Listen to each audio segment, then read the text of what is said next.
एक ऐसा देश जिसके पास में 3 से 5 दिन आपका जेट का फ्यूल बचा हुआ है, वो ये एक स्टेटमेंट्स पे स्टेटमेंट्स दिए जा रही कि हम तैयार हैं। पाकिस्तान जैसे रेडिकलाइज्ड देश में परमाणु शक्ति का होना विश्व के लिए घातक है। क्या ये अटैक कहीं ना कहीं प्राइम मिनिस्टर मोदी के ऊपर में होने वाला था, जो शायद तो टूरिस्ट के ऊपर होके रह गया। प्राइम मिनिस्टर का विज़िट प्लान था कश्मीर में, और उससे पहले अगर मैं और थोड़ा सा पहले चलता हूँ तो पीओके के अंदर में कुछ फॉरेन एलिमेंट्स आते हैं, वहाँ पे एक मीटिंग होती है। उसके बाद में कुछ लोग अक्रॉस द बॉर्डर यहाँ पे उस चीज़ को प्लान करते हैं। कुछ टाइम लगता है इस पूरी प्लानिंग में, लोकल कश्मीरी कुछ लोग हैं जो उनका सपोर्ट करते हैं, और फिर एक अटैक प्लान किया जाता है। तो मेरा क्वेश्चन ये है सर कि क्या ये अटैक कहीं ना कहीं प्राइम मिनिस्टर मोदी के ऊपर में होने वाला था, जो शायद उनका जो प्रोग्राम कैंसिल हुआ तो टूरिस्ट के ऊपर होके रह गया? नहीं, ये थोड़ा इससे मैं थोड़ा सा अलग मेरा व्यू है। मैं ये कह रहा हूँ कि ये हमला, इसका टाइमिंग मैं बताता हूँ, बहुत इंपॉर्टेंट होता है। और ये हमला सिर्फ मोदी पे होता तो उसका कोई क्या उसका रेपरकशन होता अगर आप प्रधानमंत्री को, तो आपके within no time there would have been a very severe reaction. अब उनका मकसद ये था कि ये हमला ऐसे समय पर किया जाए जिससे कि उनकी रेलेवेंस पता पड़े। अब क्या हो रहा था पिछले कुछ दिनों में, जिस प्रकार से कश्मीर के हालात बन रहे थे, तो कहीं ना कहीं लोगों को और दुनिया को ये लगना शुरू हो गया था कि जो पाकिस्तान का रेडिकल इस्लामिस्ट एस्टेब्लिशमेंट है वो इररेलेवेंट हो गया है, क्योंकि अब कश्मीर जो है पूरी तरह से इंटेग्रेट हो गया है। वहाँ पर इलेक्शंस हो गए हैं, पार्लियामेंट के इलेक्शंस हो गए हैं, असेंबली के इलेक्शंस हो गए हैं, एक इलेक्टेड गवर्नमेंट है, ज़बरदस्त इकोनॉमिक बूम वहाँ पर आया हुआ है और बहुत शांति से सारे काम हो रहे हैं। तो ये उनको कहीं ना कहीं मंजूर नहीं था। तो वो क्या होता है, जैसे हमारे क्या कहते हैं ना कि जब 9 ग्रह सही जगह बैठते हैं तो तभी जाकर के एक्शन करना चाहिए। तो वो उन ग्रहों को सही जगह बैठाने की कोशिश कर रहे थे। वो हो सकता था ये भी करते, लेकिन आप देखिए कि टाइमिंग कब चूज किया उन्होंने। टाइमिंग, आपके प्रधानमंत्री सऊदी अरब जा रहे हैं। अब आप सोचें कि प्राइम मिनिस्टर सऊदी अरब जा रहे हैं, सऊदी अरब में इतना ज़बरदस्त उनका स्वागत हो रहा है, और न केवल सऊदी अरब में, जिनको पाकिस्तान पहले अपना साथी समझता था, वो तमाम देशों ने नरेंद्र मोदी को कहीं अपना हाईएस्ट सिविल अवार्ड दिया हुआ है, वो कर रहे हैं, कहीं अबू धाबी में मंदिर बन रहा है। तो उनका जो पहले जो वेस्ट एशिया का जो माइंडसेट था और पैसा जो कि इस प्रकार के कामों में, टेररिस्ट एक्टिविटीज़ में वो लगाते थे, वो वेस्ट एशिया के देशों को पता लग चुका है कि टेररिज्म और fuel alone will not take them anywhere. तो वो ओपन आउट हो रहे हैं। आज आप देखिए सऊदी अरब में महिलाओं को मौका दिया जा रहा है, आगे बढ़ने के लिए मौका दिया। वहां पर फैशन शोज चल रहे हैं, फैशन शोज। तो उनको ये पता लग गया है कि उन देशों को कि उनको अगर आगे प्रोग्रेस करनी है, आगे बढ़ना है, तो उनको इंटरनेशनल रिलेशंस बनाने पड़ेंगे, ट्रेड रिलेशंस बनाने पड़ेंगे, अपने इन चीज़ों को डाइवर्सिफाई। तो मैं ये चीज़ें इंपॉर्टेंट उतनी इसके नहीं है। वो पाकिस्तान की जो मदद हो रही थी वो बंद हुई या कम हुई।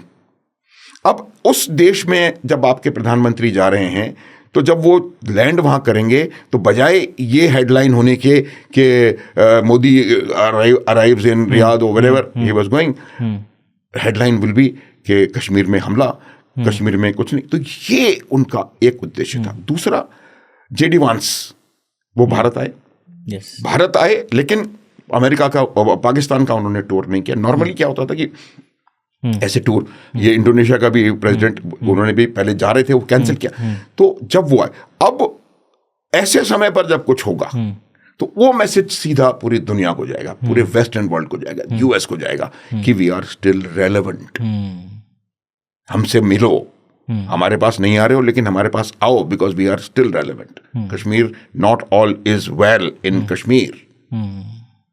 तो इस वजह से उन्होंने ऐसा जबरदस्त टाइमिंग करके हमला किया है, और ये हमले की प्लानिंग 1.5-2 महीने से हो रही है, क्योंकि उनको पता था कि कब प्राइम मिनिस्टर सऊदी अरेबिया जाएंगे, कब जेडी वांस यहां पर आएंगे, और उसके अलावा क्या उनको करना है। तो ये बहुत जरूरी था। इस वजह से मेरा ये मानना है कि ये टाइमिंग अपनी रेलेवेंस को रीइटरेट करने के लिए पाकिस्तान की रेडिकल इस्लामिस्ट आर्मी ने किया। जो कॉमन यूथ है दोनों साइड, दोनों नेशंस, चाहे इंडिया की बात करें चाहे पाकिस्तान की बात करें, एक आम आदमी दोनों देशों में वो नहीं चाहता कि जंग हो, क्योंकि कहीं ना कहीं इकोनॉमिकल इम्पैक्ट और इम्प्लिकेशंस बहुत ज़्यादा होते हैं वॉर के। बहुत सारे लॉजिस्टिक्स और फाइनेंशियल इन्वॉल्वमेंट हो जाती है, जो इंफ्रास्ट्रक्चर पे डेवलपमेंट और बेसिक नेसेसिटीज़ पे गवर्नमेंट खर्च करती है, वो सारा डाइवर्ट हो जाता है फॉर द डिफेंस। अगर हम बात करें both sides of foreign reserves की, तो पाकिस्तानी फॉरेन रिजर्व्स आज के डेट में अप्रॉक्सीमेटली 14-15 बिलियन डॉलर्स का है, एज़ कम्पेयर टू इंडिया जहाँ पे 650 to 700 बिलियन है।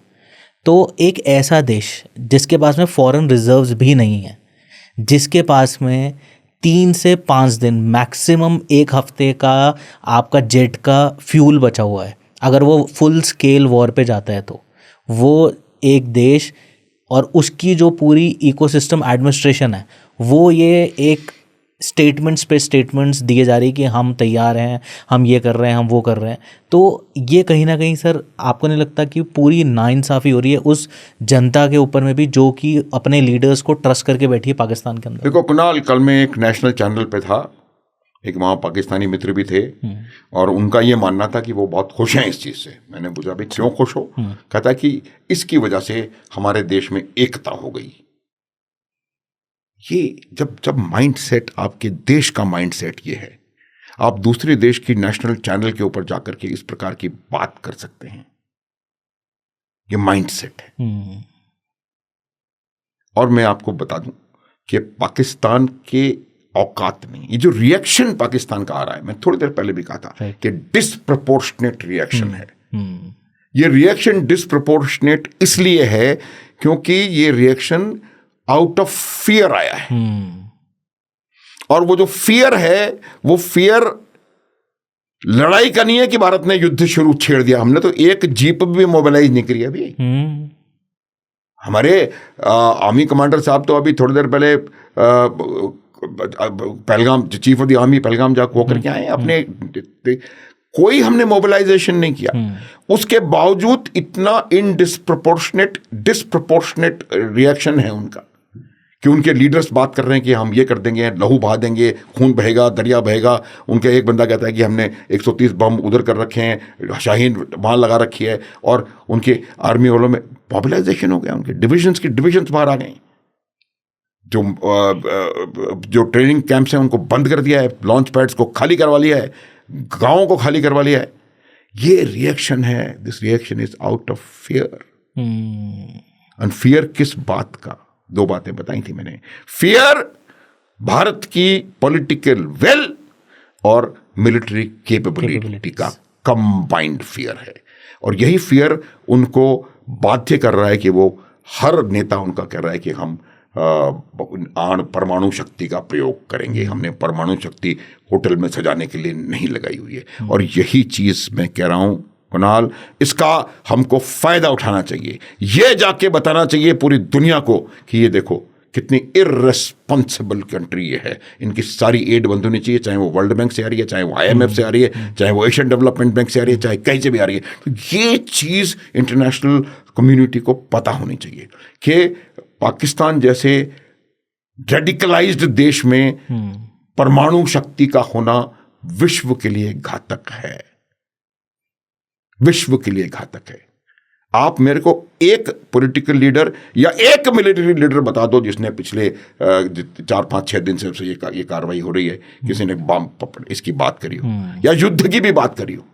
हम तो सिर्फ ये कहा है हमारे प्रधानमंत्री ने कि जो ये लोग हैं, इनके परपेचुएटर्स हैं, इनको तैयार करने वाले हैं, इनको भेजने वाले हैं, उनको सबक सिखाएंगे। हमने आज भी ये नहीं कहा कि हम पाकिस्तान देश पे हमला करेंगे। हम तो ये कह रहे हैं कि जो आतंकवाद की जड़ है कुणाल, ये जो आपको दिखाई दे रहा है बंदा, वो सबसे छोटा प्यादा है। जो यहाँ का इंफ्रास्ट्रक्चर इको सिस्टम है, उनका सपोर्ट सिस्टम है, वो दूसरी लेयर है। और असली जो दिमाग है वो पाकिस्तान का है। तो जो लोग अभी आज बात कर रहे हैं अभी ये जो भी हर एक कह रहा है कि भाई एक सर्जिकल स्ट्राइक और कर दो, एक बालाकोट और कर दो, ना, सर्जिकल स्ट्राइक से आपने टेररिस्ट मारे, बालाकोट से आपने टेररिस्ट का इंफ्रास्ट्रक्चर खत्म किया, उससे कुछ नहीं होगा जब तक आप इसकी नर्व के ऊपर अटैक नहीं करेंगे। और नर्व है पाकिस्तान की आर्मी, और सबक पाकिस्तान की आर्मी को सिखाया जाएगा, कुणाल, पाकिस्तान की आर्मी को सिखाया जाएगा। जो लोग आए थे they were very well dressed in terms of uniform, equipments, gadgets, cameras, video cam सब लगा हुआ था, हाई एंड इक्विपमेंट्स उनके पास में थे, वेल ट्रेंड थे। वो अपना पूरा यहाँ पे जो भी वो करने आए थे वो करते हैं दुष्कर्म, उसके बाद में वो निकल जाते हैं। हमारे पास में डिफरेंट सोर्सेज से इंफॉर्मेशन आती है that now Pakistan has shut down its entire air space for Indian and Indian origin planes to travel use the air space. अभी कुछ टाइम से न्यूज़ आती है उसके बाद में दैट जो चाइना है they are helping Pakistan, giving them the missiles and the weaponization of the military वाला part.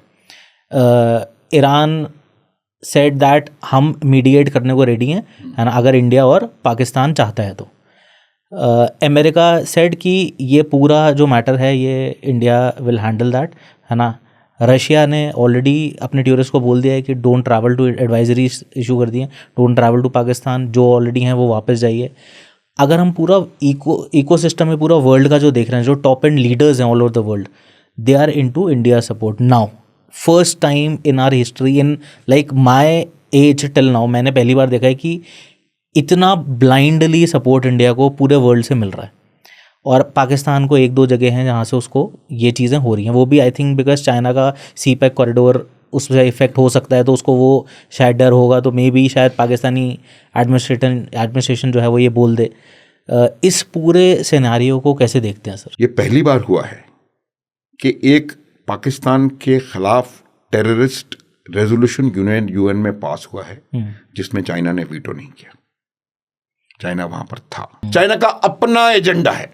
आप मुझे बताओ 65 में चाइना ने क्या हेल्प करी पाकिस्तान की, 71 में क्या हेल्प करी पाकिस्तान की, एक बंदा उन्होंने डिप्लॉय नहीं किया। 99 में क्या हेल्प करी, चलिए वो 75 तो बड़ी दूर की, 99 तो चाइना के डोर स्टेप में बिल्कुल सामने लड़ाई हो रही थी पूरी। ये चाइना का काम करने का तरीका नहीं है। चाइना ने उनको दिया है हथियार तो वो उनको मकसद से दे रहे हैं, और ये मानना कि अगर एस्केलेट होता है तो चाइना उनकी तरफ से लड़ेगा, नहीं होगा, ऐसा नहीं होगा, पहली बात। दूसरी बात, अगर होता है तो हम तैयार हैं, इसमें भी कोई शक ना हो किसी। 2.5 फ्रंट वॉर के लिए हम लोग तैयार हैं, कोई डाउट नहीं होना चाहिए। जो वर्ल्ड के लोग होते हैं वो टेरर के विक्टिम्स के साथ होते हैं, ना कि टेरर एनेबलर्स के साथ। और यही वजह है कि आज पूरी दुनिया, चाहे वो ईरान हो, चाहे इराक हो, चाहे वो तुर्की हो, कोई भी हो, जिनके पूरी तरह पाकिस्तान जिनके ऊपर डिपेंडेंट था, वो सब इस भाषा का प्रयोग कर रहे हैं। हमने यूनिलेटरली इंडस वाटर ट्रीटी खत्म कर दी, कोई वर्ल्ड का रिएक्शन किसी इस्लामिक देश से नहीं आया, किसी यूएस, रशिया, चाइना से नहीं आया, कोई रिएक्शन नहीं है, क्योंकि उनको मालूम है कि यही इस बात को करने की आवश्यकता है। इंडस वाटर ट्रीटी एक बहुत बड़ी गलती थी हमारी। उस समय क्या हालात रहे थे, हमको एक पता नहीं कितने लोगों को इंडस वाटर ट्रीटी के बारे में, मैं बताता हूं कि 99.99% India does not know what is Indus water treaty. Sir, it will be an honour to for all of us कि एक बार थोड़ा सा एक ब्रीफ में जरूर, मैं पूरा समझा दूंगा पॉडकास्ट से बाहर या इसी में समझाऊं। एक बेसिक इन जस्ट देखिए क्या था कि जब पार्टीशन हुआ तो उसके बाद नेचुरली आपको रिवर वाटर्स को वो डिस्ट्रीब्यूट करने की आवश्यकता है। तो काफ़ी पॉलिटिक्स चली, उसके बारे में मैं बात नहीं करूँगा, लेकिन आप देखो कि 47 में पाकिस्तान का जन्म हुआ, हम तो खैर लाखों साल से हैं, और 13 साल हमको लग गए इस ट्रीटी को फॉर्मलाइज करने के लिए, और 1960 में वो भी वर्ल्ड बैंक की मध्यस्थता के साथ ट्रीटी हुई। अब इसमें क्या है कि 3 वेस्टर्न रिवर्स हैं और 3 ईस्टर्न रिवर्स हैं। अब मैं यही बता रहा हूँ कि आपको उन्होंने क्या क्या ट्रीटी है कि उन्होंने तीनों वेस्टर्न रिवर्स के वाटर पे राइट पाकिस्तान को दे दिया। ये वेस्टर्न रिवर्स कौन है? इंडस, झेलम, चनाब। और ईस्टर्न रिवर्स कौन है? रावी, सतलुज, बियास। अब मैं लोगों को ये बताने का, कितने लोगों को पता है यहाँ पर कि बियास एक ऐसी नदी है जो कि रोहतांग ला से निकलती है, जो कि हिमाचल प्रदेश भारतवर्ष में है, और वो हरिके में जाके खत्म हो जाती है, जो भी भारतवर्ष में है। तो वो तो नदी है ही नहीं जिसपे कि पाकिस्तान का पानी है। तो जो इफेक्टिवली जो हुआ था मेरे समझ से वो ये था कि हमने तीनों बड़ी इंपॉर्टेंट नदियों का पानी 80% पाकिस्तान को दे दिया, और सिर्फ 2 नदियों का पानी हमने रखा, रावी और चिनाब, रावी और सतलुज। क्योंकि बियास के पानी पर किसी का हक नहीं है। वो भारत से, कल तो वो कह देंगे चंबल का पानी भी हमें दे दो, कृष्णा कावेरी का भी दे दो, गोदावरी का भी दे दो, गंगा का भी दे दो। वो उनके पास जा ही नहीं। तो ये वजह क्या रही उसके अलावा क्या हुआ था कि जब भारत एक था तो जितना भी जो इंफ्रास्ट्रक्चर और डेवलपमेंट हुआ था वो ईस्टर्न साइड में हुआ था। तो हमने पहली बात तो उनको पानी तमाम नदियों का दे दिया। उसके बाद सालों तक हम उनको अरबों रुपए देते रहे इंफ्रास्ट्रक्चर डेवलप करने के लिए। कोई और देश होता तो वो जिंदगी भर के लिए भारत का गुलाम बन जाता। सारा पानी दे दिया और उन इंफ्रास्ट्रक्चर को डेवलप करने के लिए हमने उनको पैसे दिए, सालों पैसे। आप मुझे बताओ कि कौन देश इस प्रकार की संधि को करता है? लेकिन हो सकता है उस समय ये विचार रहा हो कि भाई हम बड़े भाई हैं और छोटे भाई के घर में खाना बनता रहे। क्योंकि क्या है कि जो जिस प्रकार का ज्योग्राफिकल लेआउट है, अगर इंडस का और झेलम का और चनाब का पानी बहेगा नहीं पश्चिमी पाकिस्तान में, तो वहां पर अकाल हो जाएगा, डेजर्ट बन जाएगा। तो इसलिए क्या वजह रही थी उसको आप छोड़ दें। लेकिन lopsided, heavily loaded in favour of Pakistan ये ट्रीटी थी। मेरे हिसाब से इतना लोगों को समझने के लिए काफी है। अब हमने उनके ऊपर इतना बड़ा एहसान किया, वो एहसान फरामोशी दिखाते रहे। 65 में उन्होंने हम पे हमला कर दिया, 71 में फिर कर दिया। तो कहीं ना कहीं हमें इस बात को सोचने की जरूरत थी कि हम कैसे इसको रिवोक कर सकते हैं। पाकिस्तान के सर कुछ सोशल मीडिया हैंडल्स थे, वो उन्होंने रिपोर्ट किया कि ये जो वाटर लेवल है ये 60 साल बाद इतना आया है कि वो था ही नहीं, कभी हमने आज तक देखा ही नहीं। अब वो मुजफ्फराबाद का जो नेबरिंग पूरा बेल्ट एरिया है ना, वहाँ पे फ्लडेड लाइक सिचुएशन हो गई। तो अब जो रेस्क्यू टीम्स है, आर्मी है और जो भी पाकिस्तान, वो पूरा वो वहाँ ये weaponisation of flow of water. बिल्कुल आपको जान देने की जरूरत नहीं है, आप इससे मार दोगे उनको।